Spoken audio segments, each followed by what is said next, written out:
అండి నమస్తే పెసరపప్పు టమాటా కర్రీ చేసుకుందామండి. చాలా టేస్టీగా ఉంటుంది రైస్లోకి. ముందుగా స్టవ్ ఆన్ చేసుకొని ప్యాన్ పెట్టుకొని ఆయిల్ వేసుకొని అర స్పూన్ జీలకర్ర వేసుకోవాలి. ఇప్పుడు సన్నగా కట్ చేసి పెట్టుకున్న ఒక ఉల్లిపాయ కూడా వేసుకొని ఒక నిమిషం బాగా వేగనివ్వాలి. ఇలా వేగుతున్నప్పుడే ఒక చెక్క, 2 లవంగా, ఒక ఇలాచీ కూడా వేసుకోవాలి.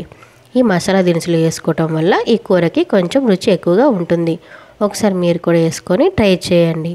ఇప్పుడు ఫ్రెష్గా దంచి పెట్టుకున్న అల్లం వెల్లుల్లి పేస్ట్ కూడా వేసుకొని బాగా వేగే వరకు బాగా కలుపుకోవాలి.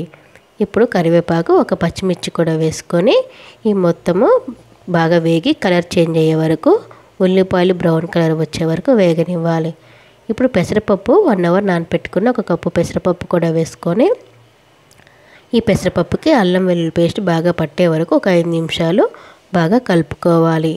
ఇలా కలిసిన తర్వాత 4 టమాటాలు కూడా కట్ చేసుకొని వేసుకోవాలి.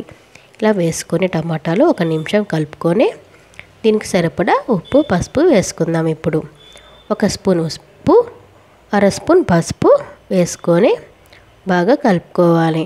ఈ ఉప్పు, పసుపు బాగా కలిసే వరకు కలుపుకొని మూత పెట్టుకొని టమాటాలోని వాటర్తో టమాటాను పెసరపప్పు ఉడికే వరకు బాగా ఉడకనివ్వాలి.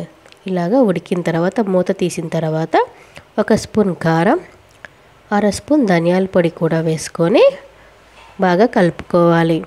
ఇలా కలుపుకొని కొద్దిసేపు మూత పెట్టుకొని మగ్గనివ్వాలి. ఇప్పుడు మూత తీసిన తర్వాత ఈ టమాటా ముక్కలు మెత్తబడి పెసరపప్పు కూడా ఉడికి ఉంటుంది.